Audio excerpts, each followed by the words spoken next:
হাসনাত সকাল 7:30 বাজে ভোট কেন্দ্রে চলে এসেছেন, ভোট দিবেন।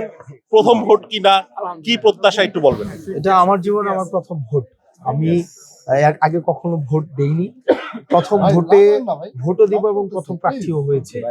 এবং এটা হচ্ছে তরুণ প্রজন্মের কাছে আহ্বান থাকবে যে আপনারা সবাই সবার ভোটাধিকার প্রয়োগ করুন। সকল শ্রমজীবী, পেশাজীবী যারা দীর্ঘ ফেসিবাদ লড়াই সংগ্রামের উত্তরণের মধ্য দিয়ে আজকে এই ভোটের দিনটি অধিকার আপনারা অর্জন করেছেন, আপনারা সবাই ভোটাধিকার প্রয়োগ করুন। আর দেবিদ্বারবাসী, আপনারা শাপলাকলিতে ভোট দিন।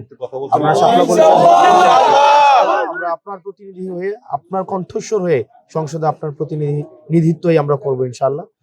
আর আমরা একটু দেখার চেষ্টা করি প্রার্থী এবং ভোটার হিসেবে আমি প্রথমবার। নিজের এলাকাতে কেমন লাগছে প্রার্থী এবং ভোটার একসাথে দুইটা, কেমন লাগছে নিজের এলাকাতে ভোট দিতে? এটা উৎসব মুখর পরিবেশ, সবাই আসছে, তো ভোট দিতে যাই আমরা। মানুষের আগ্রহ আছে এবং মানুষ তার নেতৃত্বকে বাছাই করে নিতে কথা বলছে। গতকালকে আপনার এখানে আপনি বলছেন আচ্ছা, আমি আগে ভোট ছিল, সেটা আপনাকে নিয়ে অনেক ষড়যন্ত্র হচ্ছে, সেটা আসলে আপনি আমি আগে ভোটটা দিয়ে আসি, কারণ ভোট আগে দিয়ে তারপরে হচ্ছে ভোট